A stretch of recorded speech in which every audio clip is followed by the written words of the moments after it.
Hello, I'm Michaela Connor, co-founder and chairperson for Travel Daily's IWTA series. And today I'm hosting the episode with the lovely Lily Udomkunnatum. Welcome, Lily, warm welcome. And thank you for participating in this episode of the IWTA series. How are you today? Good. Thank you for having me. I'm doing very good. I'm in Bangkok right now, and it's been raining since early morning until now. Rainy season, right? It is. The weather is really good over here. Yeah. Thank you. So, Lily, you come from a background of investment banking, real estate, project management. I was looking at your LinkedIn, and there's a wide range of experience there. And then 20 years ago, it looks like you had a career change into the travel industry. What was the motivation for that change? Why the travel industry? I think to explain that, I think destiny or fate had a huge hand in my changing career. Just a bit about my background. I was one of the lucky few. I had a chance to go abroad to study since young. So I did the whole thing that's expected. You know, you go from all the way through master's degree. So when I was young, I realized that I have a thing for numbers. Yeah, I've always been fascinated by how money creates more money. You know, so after graduation, I entered the finance industry, and we went through September 11th shortly after we entered the firm. At that time, it was really tough because there was a lot of retrenchment. Like I said, I was really lucky. I was not those chosen to leave. I was those retained by the firm. And during that time, because there's not that as many people for the workload, so I sort of got a fast promotion. So they promoted me to AVP. And after that, I decided to come home for vacation before I took on my new role. When I came back, my parents decided to give me a nice promotion present. So that was a piece of land with over 120 million in debt in my name. So they borrowed money from the bank in my name and bought me a piece of land. So that's where I had no choice, but I have to enter the hospitality industry. But coming back, it was, for me at that time, because I was an investment banker, so everything looked easy, you know. So I thought, no problem, you just fly back to New York, you work, and then I just make a couple of phone calls, and I just get a chain hotel to manage. You know, it's not going to be that difficult. But then unbeknown to me at that time, you know, over 20 years ago, chain hotels would not look at you if you are nobody. And if you didn't have the budget, the only thing in my head was, how am I going to make the loan repayments and the interest payments? So that was not a success. Then I thought, oh, it's okay, don't worry. There are a lot of general managers out there. So I just hire one. And then I can still continue my life in New York. So we tried, and I found one. I was lucky enough to find one. That was also another disaster because it got me to realize that if you want to start a new firm, the owner or the founder of the firm has to be there. You know, you have to put everything together. You have to start the culture. You cannot just say, it's okay. You know, it's quite irresponsible for me because you put over 100 million baht in asset at the hands of someone you employed whose salary is under 100,000 baht per month. So there's no choice, but I have to just quit my job and fly back to take over this the hotel, you know, this piece of land and start doing the hotel. So that's when I changed my career. Wow. And what Burasiri Group is known for luxury boutique hotels, and what was it about luxury and boutique that interested you? Why the niche? It was, at that time, it was not, when we started, we didn't think about the word luxury. You know, at that time when I started, I was trying to get around the star rating of a hotel.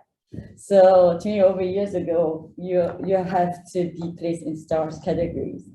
And the conditions are, yeah, 5-star, you need 3 F&B outlets, you need a gym, you need this, you need that. So it came to, how can I go around that? So that's why the word boutique came in.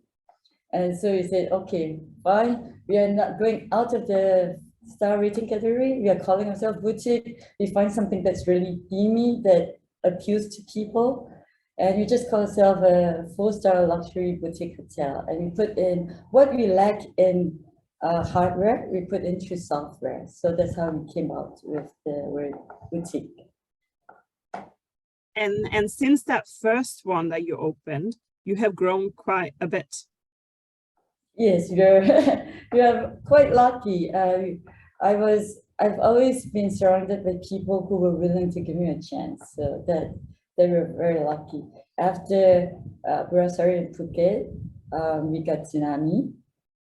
So and the hotel next to us decided to sell. So we expanded from a small 90-room in an average boutique hotel to a better, more luxury hotel. And it became 186 rooms. And then afterwards, we expanded into Bangkok. So we leased the building, and then we started opening up Shanghai Mansion in Chinatown. And then after that, we went into Luang Prabang, into Laos. And then now we are back into Phuket. We just did the opening for Island Skin in Phuket, and we're also doing something in Philippines. So we are very lucky that people came to us and, you know, and let us manage their hotels. And we also were able to operate and own more hotels. Wow, amazing. Congratulations on the expansion. So it sounds like you've had a lot of ups and downs throughout the years. What's been the biggest challenge in your career, and how do you overcome these challenges? Do you have any secrets? Oh dear, I've been working since I was like 16 years old. So in terms of challenges, I think it's more than success stories. You know, like September 11 was tough. September 11 was very tough because at that time, you know, the whole New York was a standstill. You know, as investment banking, it's very difficult to find deals and still earn money for the firm. So that was a challenge. A tsunami was also a big challenge for us. For tsunami, you know, 1 year after we opened, we barely got our name, we barely got our foothold in the sales and marketing or in the hotel branding, and we got hit by tsunami. So that was quite difficult. That was the first real challenge for me in the hotel industry. But during that time, the solution was very clear cut. You know, we knew that there's a problem, but the solution is a first mover's advantage. No matter what, you just need to get your hotel, you need to be the first one to be open out. You know, you need to be the first one to create. It's an opportunity for us to create a name because everyone else is closed. So everyone else just retrenched in their budget. We just went all out in terms of marketing. And most of it was complimentary because it was tsunami. So we were very lucky. But I think the real challenge was still COVID. You know, everyone keeps talking about COVID, but being in the hospitality industry, we have to admit that this is the biggest and the longest challenge that I've faced throughout my whole career. It's a period of over 2 years. And it's a test of skill. It's the first challenge that I can say that I can identify a lot of wrong decision-making process that I did. But it was also a challenge because it brought up everything, you know, all the theories that you have learned. And you just took everything out, every gimmicks, everything you have to take it out and display the show. You know, it's a test of your values, especially during COVID, a test of values, you know, ability to lead, you know, a test of your core leadership team, sales, marketing, and resilience, you know, and just try to pull everything through during COVID. That's the biggest challenge we had. So let's talk about COVID then, because it's lasted for a long time, right? Yeah, it's been very tough for the whole industry. If you could narrow down your top 3 learnings throughout COVID that you think has made it better, that you maybe didn't feel better at the time or didn't feel good at the time, but now you can look back and go, actually, these 3 things have been very good for us to learn, or that we came out the other side learning this about each other, or it could be any examples. What would those 3 things be? Oh dear, it's a lot.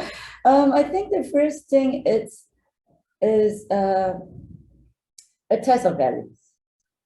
That's the first thing, because coming back throughout the history of Burasiri Group, no matter what crisis hit, we have always stayed true to who we are in terms of management. So, we were also very lucky that we had very good owners. So we never protect and look at our own interest when crisis hit. So with COVID, it's the same thing. We actually never did a pay cut. We didn't lay off anyone. We held on for the first 18 months. So like I said, it's a real test of values, because it's very easy to take the easy way out. So COVID actually taught me it's very easy to just say, you know what, why bother? It's so easy to just close like everyone else, lay off half of, almost all your stuff, and just reopen and restart and save as much cash flow as you need right now. But that for me is the easiest way out. Our team has been with us forever, so we forgot about profit.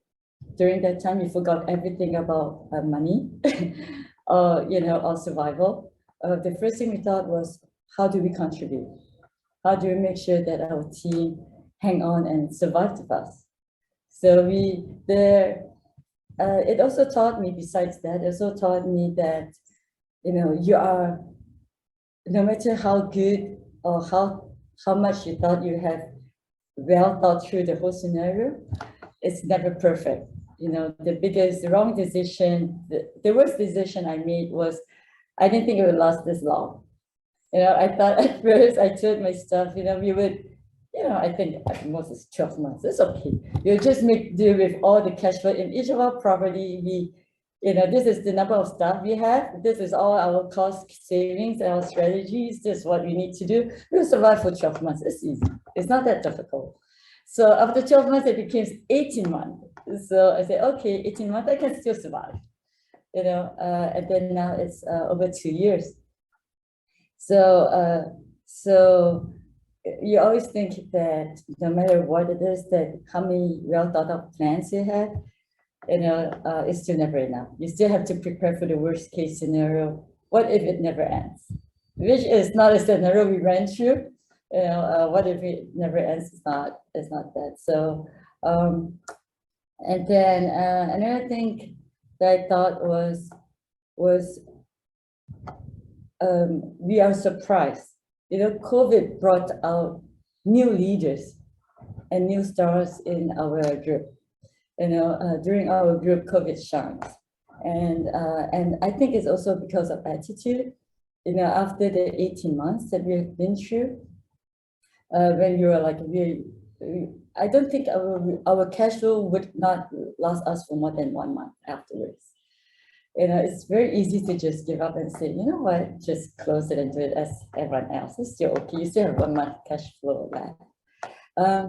But then we stopped and we thought, you know what, this is the first time in the history of our group, over 20 years, that we have the best people in our group that could concentrate on solving one problem, and which is COVID. So I'm very confident to say that we're very lucky we have the best people in the industry working with us. And so our GMs, our leadership team. And when you think in terms of this way, it's actually not that difficult. You put the best brains together to solve one problem, is how to find money during this time. It worked out very well. So it got us lasted until now, and we are almost through. So we are very lucky. That's a great story of resilience. And I think talking from, with other people in the industry, resilience is one that, for myself as well. Yeah, I thought I had resilience, and then COVID really put it to the test. And now I feel like I can face anything. You can face COVID, and then we can face anything together, because resilience was really, it really took it up a notch, where we had to be, it raised the bar on resilience, that's for sure. So your story is a great story of resilience as well. And what bias in your career, what bias, if any, have you come across? Wow, you're actually the first person to ask me this question. You know that it happens, but you only read about it or hear about it. For me, it started, there was a lot in almost every phase of my working life. There is a bias, Japan was bad for me. When I was in Japan, I was studying and working at the same time. So at that time I was a marketing manager for a consumer product fair. So, but you didn't realize in Japan, your main job, regardless of what amazing title you hold, the most important job is to make sure that your male colleagues have their freshly brewed coffee served in the morning piping hot. Your major KPI is make sure that if you were able to be allowed to enter a meeting room, everyone is well served with seats and water.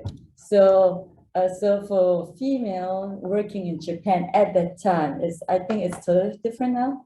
At that time, you're treated like an office lady. So that's why they came up with the word OL. But that was tough, because no matter what you do, it's very difficult to break this culture. But it sort of prepared me for what I was going to face in New York. So in New York, investment banking, that's also, and at that time, and it's still a very predominantly male culture, extremely male culture. And worse, I'm a female, and I'm worse than a minority because I'm a Thai female. So in my group, for M&A department, there was only 2 females, and I was the only Asian.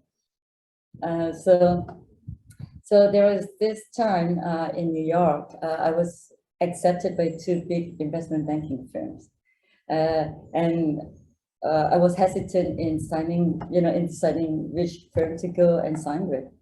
So what normally they would do is they would fly all of us who have not decided out to New York and entertain us, to try to get us to sign up with them. So they put us into this amazing W hotel in Soho. They took us all the way to Broadway.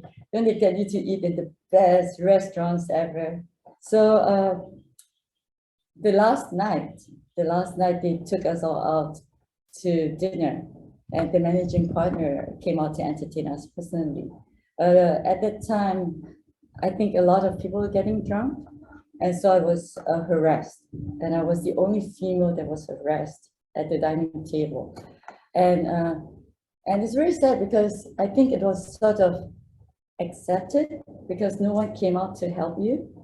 So I just had to quickly, run away to the toilet and just, ran back. And you just keep thinking, is it because of your behavior, or were you leading people on and stuff like that? But coming back, logically, it makes no sense, because it's a business environment. You're in business, formal business attire. I didn't drink at that time, so at that time, my mind was very clear. This is not possible. It's you just come back to Thailand. I'm not that broke that I need investment banking or need to stay in New York. However, when I spoke to my family about it, what they said really inspired me. They said, think about it. How many of your female colleagues or your friends would have this experience? You are one of the luckiest few who would have this experience. So whatever your experience would train you to be stronger, And next time, if you were ever to be in this environment again, you would know how to deal with it. So instead of quitting, I signed up with the firm, and you just face the person face on, and you would only back out if you find that you have already learned from the experience or you have already overcome it. So that's how I think that's for me the most worst case bias I found. And when I worked there, like I said, in the investment banking firm, being a female, Asian female, you are normally not being given the best deals. You can forget about the star deals that's costing billions of dollars. You're giving deals that is no one would like to waste their time on. So in order to break that, you have to sort of try your best to get into the men's club. That's how they call it, the men's club. So you have to learn everything you need to know on what they talk about, baseball statistics, basketball, American football, cars, drinking whiskey, smoking cigars, So, these are the things that you cannot not do if you want to be in the all-males club or the male-dominated industry. So, but it's a bit easier than Japan because there is a way to enter, to work your way through this scenario. In Japan, it's tough. This is the culture. You're never going to be accepted at that time. You just have to live with it. But in New York, once you find the solution, then things get better. And then once you prove yourself, then you get promoted and stuff. But although the promotions is a lot slower than females because of this all men's culture, it still happens. So it's a bit encouraging. I actually have tears in my eyes hearing you talk about your experience in New York. It's just absolutely awful.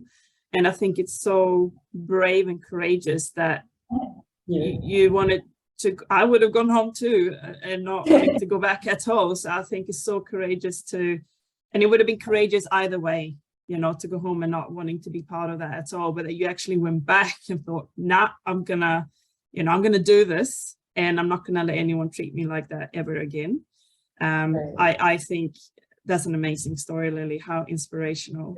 And you were very successful in that industry. So you definitely, you must have had that motivation that I want to do this and I'm going to do it my way and not let anyone treat me badly in that way ever again. So thank you for sharing that very personal story. You talked about values before. That has kind of got you through COVID and your team. What values are important to you that you live by today in business and in your personal life? What values has been true to you throughout your whole life that you've lived by, that you stay kind of is your guidance? Before COVID, I would tell you the normal. Before COVID would be hardworking, be kind, all the things. But after COVID, I think the most important value that I hold is responsibility. And that's what got us through. The values is very easy to just say, this is what I believe and I follow. But when it comes to crisis, when you face a certain hardship in life, then it's really a test of how you get through holding on to your one value that you really believe in. And for me, I think that is responsibility. It's responsibility to, number one is responsibility to the colleagues, to all the people who has worked with me. I've always believed that, I've always tell my team, it is my responsibility to take care of you. You give up staying with your family members like myself when I work, whether it's in New York or over here, you clock in over 100 hours work week. It is very common for new startup or for investment banking. So you actually see your colleagues more than you see your own children or your own parents. So with that sacrifice that you ask your colleagues to give up, for you, I think this sense of responsibility is something that does not come cheap. It's something you have to value a lot, and also the responsibility that you have to your children and to your husband, your family. You keep telling them that never give up. You keep telling your kids you always have to stay true to yourself. But what does that mean? So I think I was COVID sort of was a bit lucky that I was able to put myself to another test, to put myself to make sure that I stay true to myself, and for me that is the word responsibility to the people around us, and to the people closest to you and to your team. Thank you. That's great. Now, final question here, Lily. It's a big one. What is your recipe to success? So think about, if or maybe you meet female entrepreneurs, I'm sure, daily. If they ask you the same question to get inspiration, what would you give them? What's your recipe for success? What advice would you give them? Born lucky. Actually, luck plays a big role in my success. Without luck, I don't think I would have gotten to where I'm here. But actually, is the word stay relevant. How would you stay relevant in a couple of years from now? How, like I always tell my team or the people around me, no matter in what industry you are, whether it's in retail, especially right now, you see, in retail to investment banking to any industry, how will you stay relevant? I was looking at my kids. I don't even speak the same language with them right now. My kids are talking about my eldest is 10, my youngest is 4. They are all on computers on Roblox. You ask them, what do you want to be when they grow up? You can forget about lawyers and doctors. They are going to be YouTubers and gamers. So how do we stay relevant in their generation when they are our next customer? And with that means you constantly strive to enrich yourself. Education is something that's an always ongoing process. You have to learn, what is digital, what is AI, what is the fintech, for example, right now. So I think, how do you stay relevant and how do you become replaceable? Everyone in my team, the major key that all of us have to do and achieve the contribution that we give to the company is how can we be replaceable? If we are replaceable, then we can expand.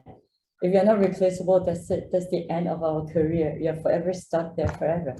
So these are the two advice I would give to anyone. So many pearls of wisdom of your story. Bravery, risk-taking, entrepreneurship. I've really, really enjoyed talking to you, and I know your story is going to inspire so many that's listening to this interview. Thank you so much for taking your time to be here today, Lily. And I hope to see you in Phuket very soon. Thank you so much. Thank you, Lily. Thanks. Bye. Thank you.